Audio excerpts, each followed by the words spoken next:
Opinion, analyse sociopolitique et économique. Une émission de New Vis Africa Media, chaque dimanche au micro de Gabin Conrad.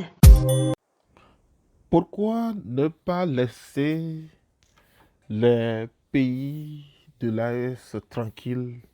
Pourquoi ne pas laisser ces dirigeants qui aiment leur pays travailler en toute tranquillité? Laissons-les travailler, laissons-les essayer leurs projets, laissons-les dérouler leurs projets de société et après, nous pourrons évaluer et tirer des conclusions. Nous devons développer un esprit humain purement africain, c'est-à-dire que nos conceptions de la vie, notre regard sur ces réalités sociales doivent prouver notre équilibre mental et moral. La culture du doute, du faux, de l'extrémisme sur tout ce qui touche le développement, touche au développement de nos sociétés est à prohiber. Il faut juste se former sur les voies de développement harmonieux. Il faut juste s'animer d'un désir d'accompagnement, d'un désir de soutien, ou non de dénigrement, de sabotage. Il faut souligner que depuis quelque temps, des gens s'évertuent à diaboliser ceux qui font des efforts, ceux qui essaient d'encourager le panafricanisme. Et pour certains, le panafricanisme, il n'est rien d'autre qu'une prise de conscience d'une communauté et d'un continent, de s'engager sur une voie de développement, de prendre conscience des problèmes qui marquent, qui empêchent son propre développement et trouver des solutions appropriées dans la convergence des efforts, des énergies. Le panafricanisme ne doit donc pas être interprété comme une menace à une autre nation et ne doit jamais être des démarches musclées contre certains réseaux et partenaires d'Afrique.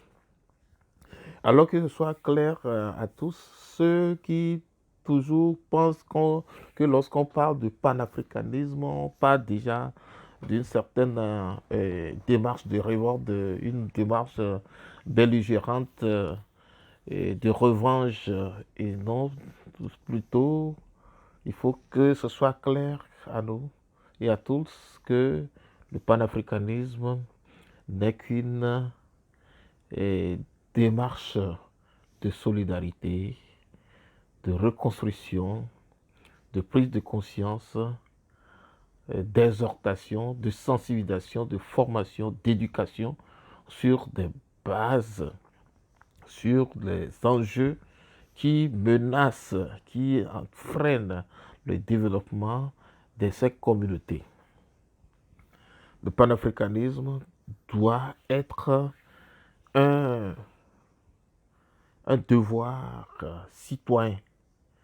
Chaque Africain doit s'en approprier et travailler pour apporter une solution à son propre milieu pour son développement.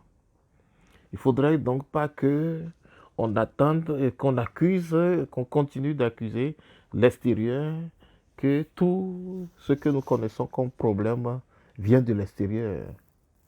Et nous, qu'est-ce qu'on fait? Qu'est-ce qu'on a pu faire?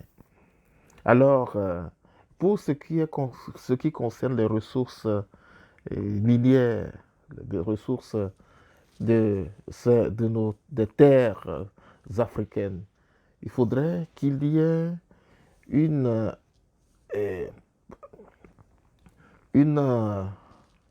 stratégie de partage équitable de ces biens.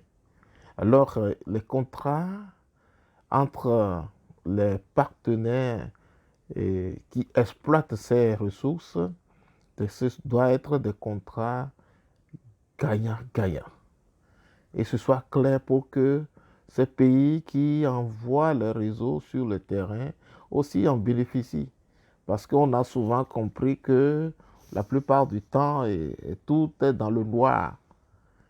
Alors, l'AES qui a compris qu'ils ont intérêt d'abord à lutter contre la menace du terrorisme qui vraiment ébranle sévèrement l'équilibre social, parce qu'il faudrait y avoir l'équilibre social pour parler de l'équilibre économique et politique.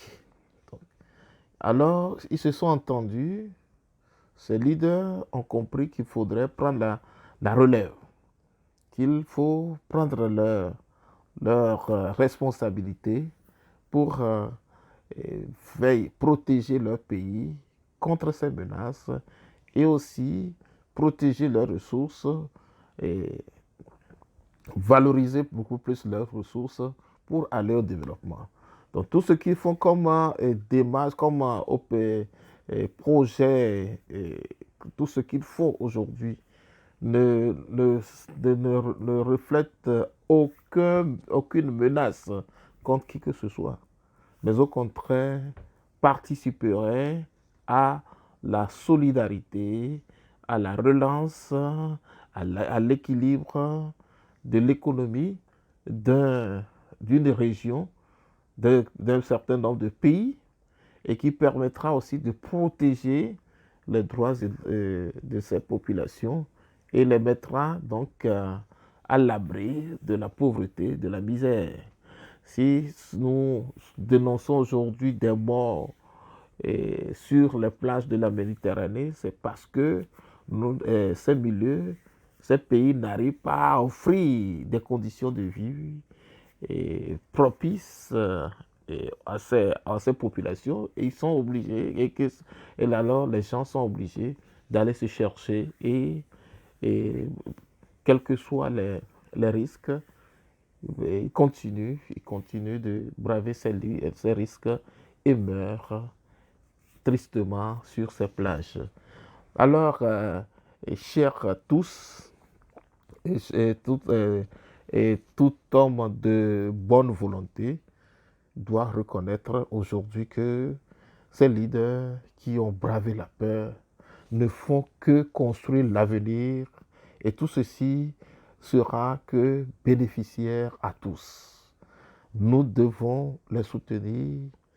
On n'est pas obligé de les soutenir physiquement, mais laissons-les tranquillement et encourageons-les et expliquons de quoi il est question, éclairer ceux-là qui n'ont pas compris qu'il s'agit tout simplement d'une démarche de reconstruction nationale et de reconstruction des valeurs locales et en vue du développement intégral. Merci mesdames et messieurs de nous suivre dans ce briefing et opinion-analyse sur l'AES. L'AES que nous connaissons, Alliance des États du Sahel. Il s'agit des 3 pays, le Mali, le Burkina et le Niger, là où certains leaders ont pris le devant de la scène pour relancer leur économie.